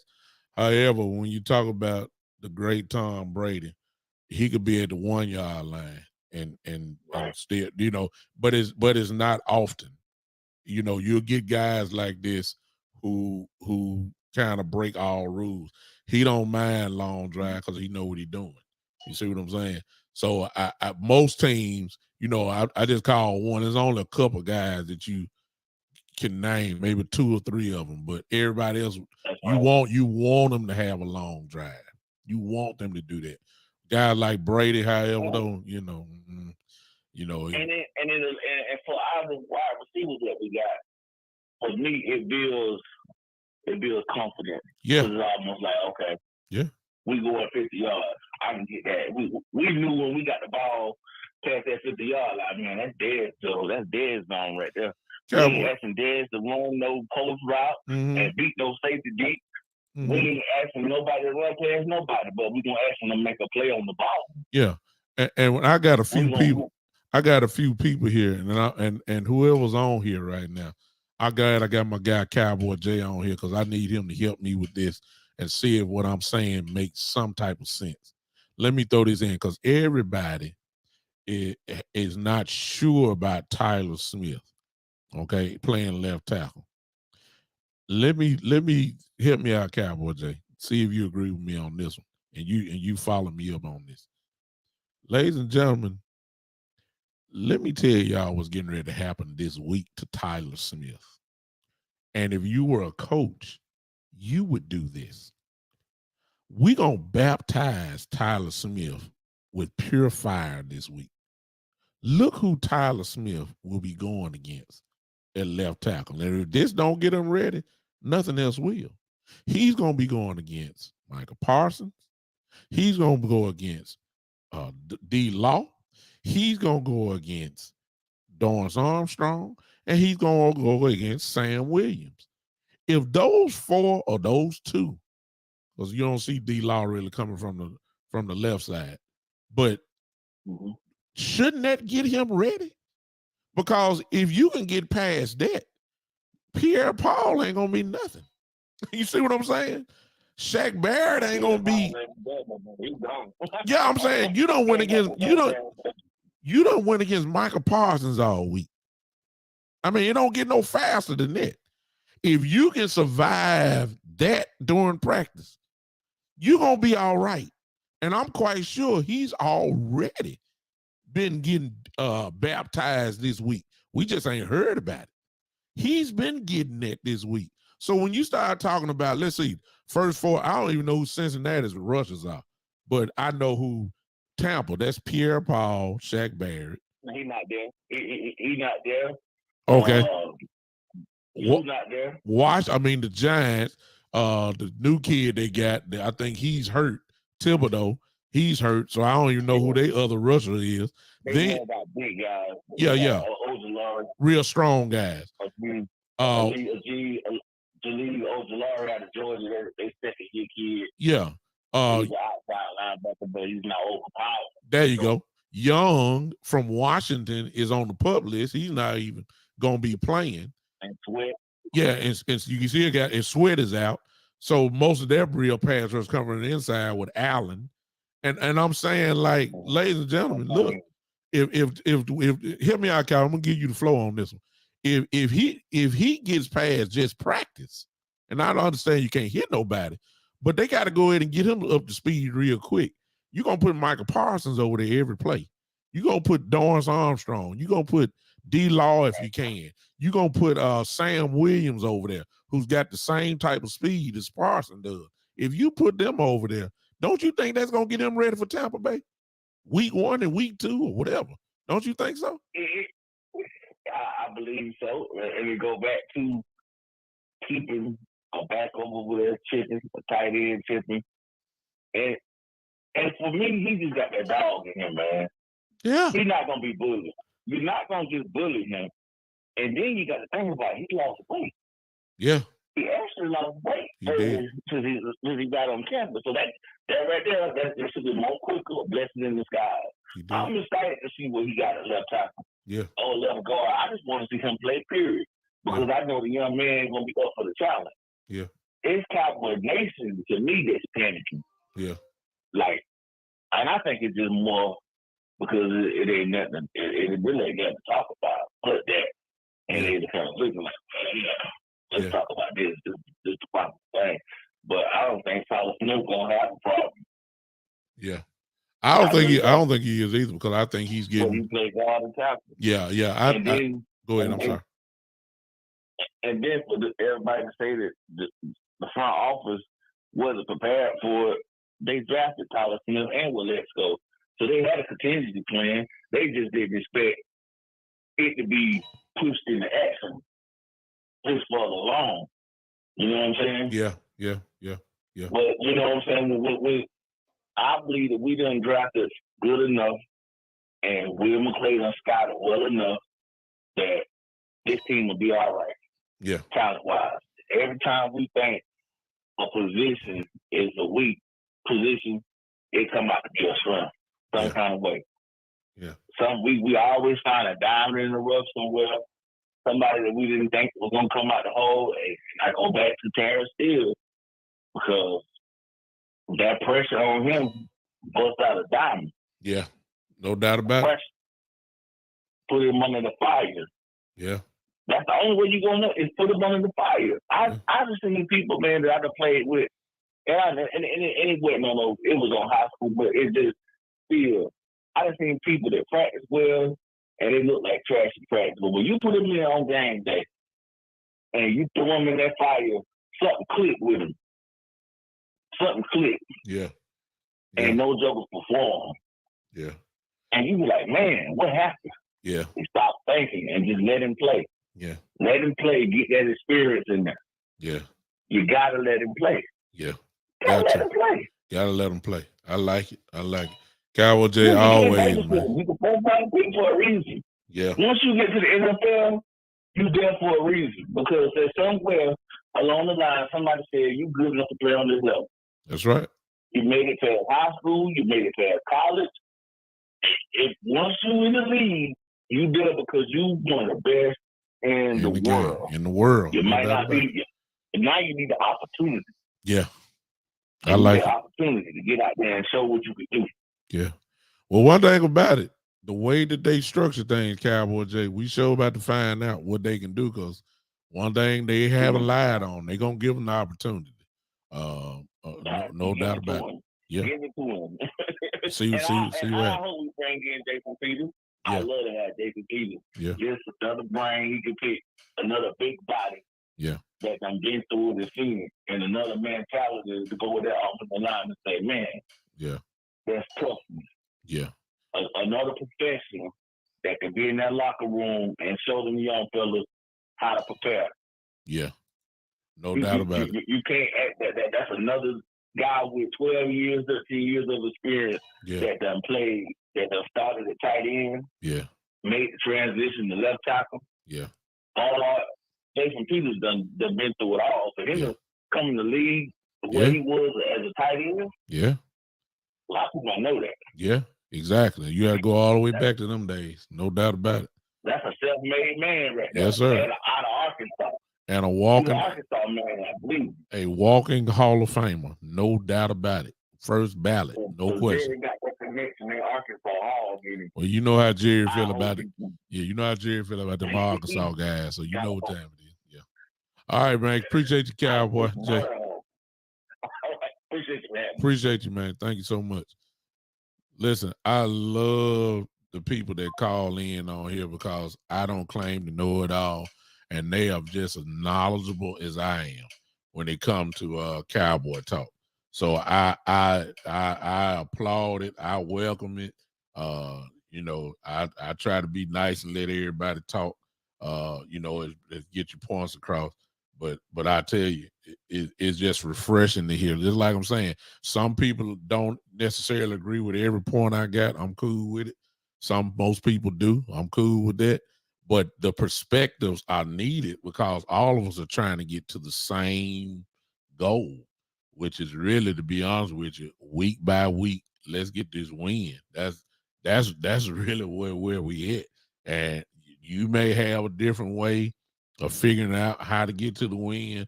I may have my version of how to win.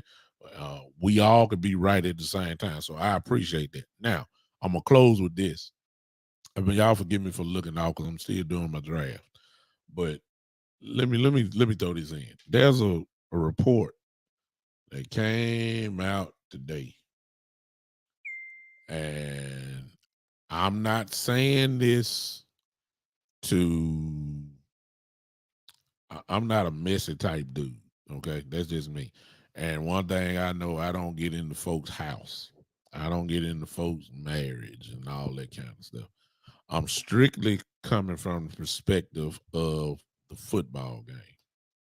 There's a report, and for those that follow the Big Time Show Facebook page, I guess I'll put the article out there. And why I got it on my head now, I'm going to go ahead and put it out there now. I'm going to do that now. Y'all give me a moment. I'm going to put it on the Big Time Show.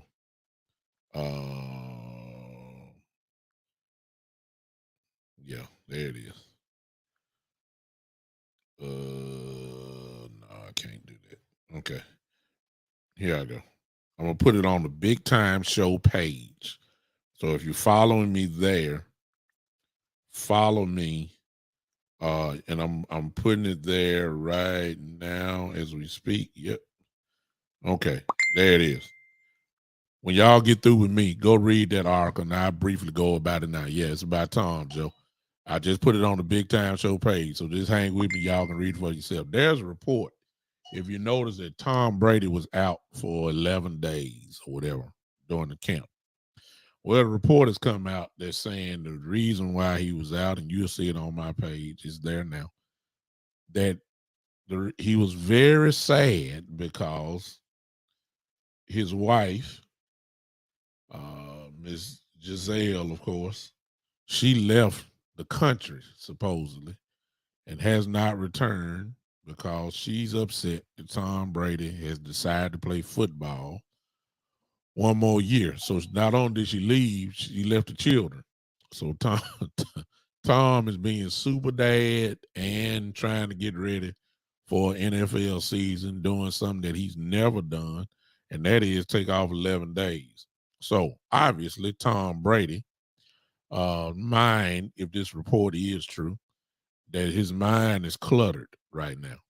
Now, I'm not going to go and do something crazy because Tom Brady is so great that, when it comes to playing football, this really don't mean anything. He knows it. However, if you saw that interview when Tom Brady came back and he had the interview and he had let out an expletive and, and all that kind of stuff, he didn't look like he was all there. Y'all know that? And look, Tom is a crazy football player on the field.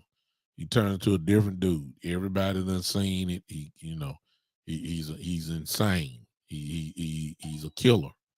He is a legitimate killer. He got the rings on his fingers to prove it. So when it comes to the game of football, he's there. However, he's always had his house right. And as long as he had that support there, he's cool. Tom looked like he was a little out of it at that interview. We didn't know why. Nobody knew why, but the report just came out. And you'll see it on my page, a Big Time Show Facebook page. You can go look at it. Is that it's obvious that he's mentally not all there because his wife has left. She's ticked off, supposedly. And believe it or not, ladies and gentlemen, that kind of affects the football field. So let's look at Tampa Bay, because I'm through talking about salary cap now. From when y'all see me coming back this week, I'm going straight to Tampa. Like I said before, we talking game plan now. Coach Marv, that's when you might come in to play, talking about your keys, and let's see if we agree with it and all that kind of stuff. But if you played any sport before, you know how important it is to be right mentally, where you can't be distracted and all that kind of stuff. You know how important that is. Tom don't look like he in it. Now, let's look at the scorecard, okay? If this report is true, he's having obvious problems at home. God bless him. Hope they straighten it out if this is true. If it is true, let's just assume that it is. If he's having problems there, he comes to us in Dallas next week with a mind, wondering how his wife is doing, wondering how his children are doing, wondering, God knows what else. Then, of course, he has an offensive line that's even worse than ours. I don't know if y'all knew that or not, but he's lost his starting center. He's lost both of his guards. And there's a report that one of the tackles are having problems as well. All right. So his line is just, you think we got problems. It ain't nowhere near where Tampa. So he coming to bed with that. Then he's about to deal with this defense who is hungry, who we already know. I mean, if you got any kind of football sense or any kind of football game planning, you know what we're getting ready to do. Whether all of this, we don't care what he was like. We about to go straight up the middle, get him off his spot, blitz heavily up the middle, and hit him severely. Because he will be playing with 3 backups. Y'all think we got it bad. He will be playing with 3 backup linemen. There's no way in the world they backup supposed to beat our first team defense. That's all I'm saying. God bless him. Fix your problem with your wife after you leave Dallas. I want his mind, if it's just a chip away from him being mentally right, let it be for this Sunday. I'm sorry. Y'all can say what y'all want to say. Y'all can say what y'all want to say. I ain't getting, if you notice, I ain't got into his marriage. I'm just saying I need him as unfocused as possible. That's all I'm saying. If it's this, look, that's not our fault. I want to put him in further misery. I want severe hits. I want constant hits. I don't want him taking pictures and, football pictures with nobody around him. I don't want to see that. I don't see that. I don't want to see that. I want to see him get hit non-stop. Because that's what he's going to do. We already know the game plan. He's going to throw the ball out quick. We already know that. He ain't going to be sitting back there all day long. He's going to try to throw it out quick. He's going to be out here throwing little passes to the running back. That's what he does. He's going to be throwing to Kyle Rudolph and Cameron Brate, the tight ends. Whatever he throws to Goodwin and Evans, I don't think he's going to have the real time to do that. I really don't think he is. But I believe he's going to get the ball out quick. So we may not get to hit him as much, but he need to know we there. That's what I'm saying. He need to know that we coming. We need to get him out there from standing straight up in the pocket. We need to have his feet shuffling. We need to have him moving out of the pocket because he's not great, of course, when he moves outside the pocket.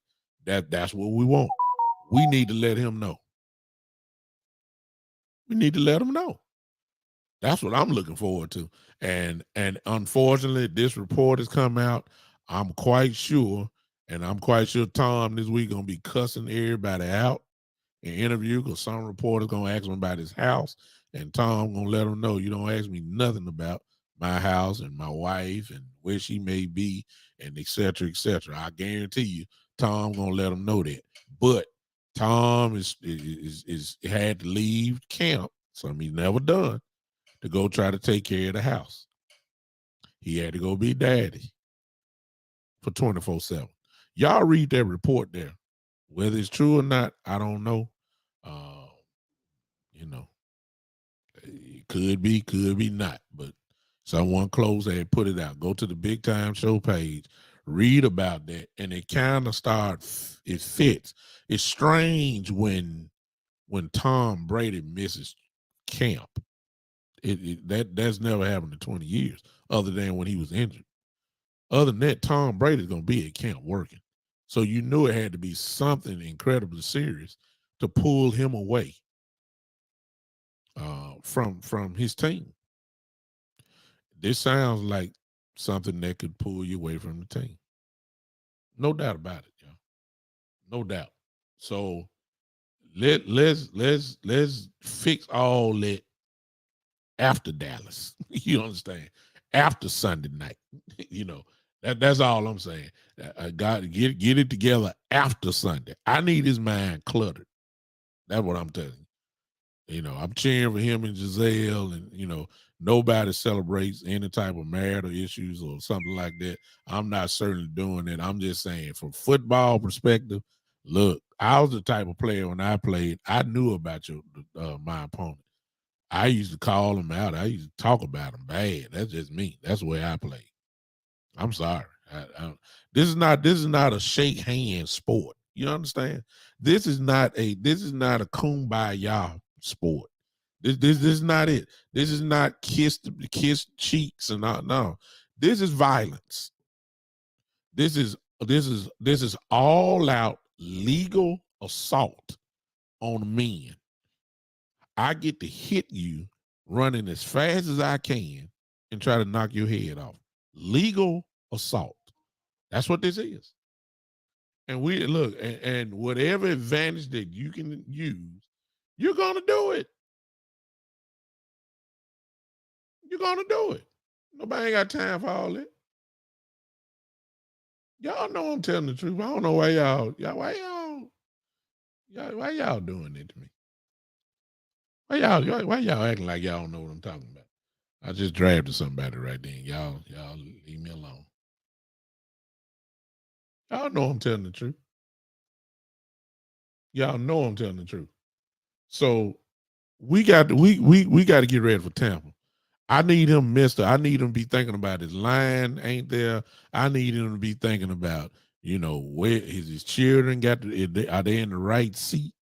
Is he gonna have to fly him in? I need him to be taking care of stuff that he never had to take care of. Giselle handled all the plane tickets and all that. I need Tom's mind off the game. I need him filling out airplane tickets. I need him figuring out who gonna keep the kids, who gonna do this while I'm here. I need him to do all that. Yeah. Y'all can say what y'all want to say, but I'm just telling you. I need him to figure out who cooking breakfast. Yeah. Who cooking pancakes? Who gonna pour the cereal? How we gonna get to school? I need him figuring all that out. I need him not to ride the airplane with the team. I need him because he got so much to do. I need him to get his own plane and fly without the team. Get him out of the routine that he's been in for 20 years. Let him figure all that. Week 2, look, come on home, Giselle. God bless you. God bless you and your family, and y'all patch it up. The man just want to play football, go out his own way. You ain't got to act like that now. My God, you know it's in him. You know the man got a serious problem when it come to playing football. The man want to play. He just want to go out his way. Now you've been with him all this long. Stop showing out now. My God, but hey. Don't just wherever you at, think about it one more week. I need Tom to figure out what clothes you wearing. You got practice after school?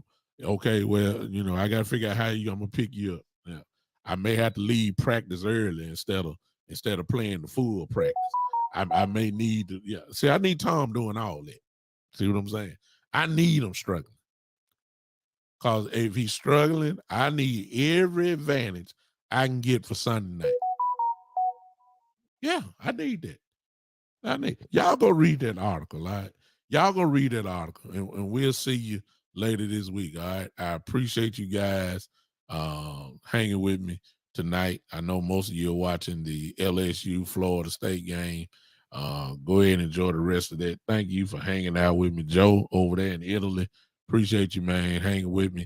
Hey, happy Labor Day to you guys. Don't eat up everything. Good God. Drink some water with your barbecue. Don't just eat all the stuff and don't drink some water so it can flush down or something. My God, y'all. All right. I appreciate y'all so much. Hey, I can't tell you when I went. I don't think I'm gonna be able to wait to Saturday. Tune in. I may be with West Coast tomorrow night. I don't know. I think I am. I may try to do another show this week. We're getting close, y'all. It demands extra attention. So y'all just be looking, and if I do, I'll put out the announcement before you guys can get ready for it. All right. I appreciate you so much, Terry, Joe, Coach Marv, Terry Turner, who else on it? Keith Harrell, Donald, Miss Ty. Who else is on here? Everybody. Greg David, Michael Evans, Shane, all you guys, man. Chad, hey, Karam, all you guys, Eugene, Gray, all you guys, man. Thank you. Y'all some smart Cowboy fans. I'm telling you. Y'all are some smart Cowboy fans. And I love every second of it. All right. I appreciate you. I got to get out of here. Y'all know what to do. Everything you see on that ticker that's been floating all this time, that's the way you can help me out. Those are the ways. If you haven't subscribed to my YouTube channel, do that. The Big Time Show, just type that in. If you want to be a subscriber, the Big Time Show 3.supercast.com is where you can make a monthly contribution. If you're on Podbean, just click that reward bag. It'll let you know how you can contribute as well to the show as well. So these are the ways you can do it. If not, appreciate you guys just lending me your ear. And you know how we get out of here, y'all. Y'all know. Let's not get crazy now. Put your hands together. Let's go. Let's go. Let me see the hand clap emojis, because y'all know we groove our way out of here. Y'all know that. I need to see it. I need to see it. I need to see it. I need to see it. I see it on Podbean. Okay. I see it on Podbean. I see it on Podbean. I see it. I need to see somebody right here who's watching me on, let me see where I'm watching. Facebook, Twitch, those of you that are on YouTube as well. I need to see y'all, at least somebody put some hand claps up. I got to see it so we can get out of here, because I need to know you're ready. Y'all know I'm gonna groove you out of here. Let's go now. Let me see it. Let me see it. Let me see it. Somebody. Y'all let me know y'all with me, man. I wish I could keep this camera so y'all can see how I be moving when the music play. But but y'all ain't sharing with me. I see it on Pod. I guess Podbean on the one. So it's fine. It's fine. There you go, brother Joe. Appreciate it. I can get out of here now. My bro Joe always gonna help me out. That's it. I'm out of here, y'all. That's all I need to see. I got one witness. Yeah. I got one witness that don't mind help. Miss Ty, that okay. We gotta go now. I got some witnesses here. Let's go out of here. Ladies and gentlemen, thank y'all for this another edition. I'm 2 years running now, I believe, in this thing. I'm enjoying myself. I can't help it, because I got people like y'all that support me. I appreciate it. We're going to keep it going, y'all. Season getting ready to start. You know I'm finna crank up now. Y'all already know that, don't you? Let's go, y'all. Let's go, Cowboys. This is, yeah, buddy, the Big Time Show.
Yeah.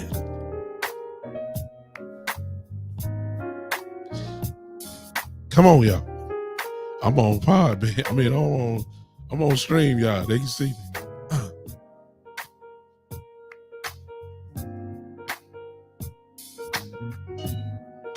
Yeah. I love it. I'm just clowning here. Woo!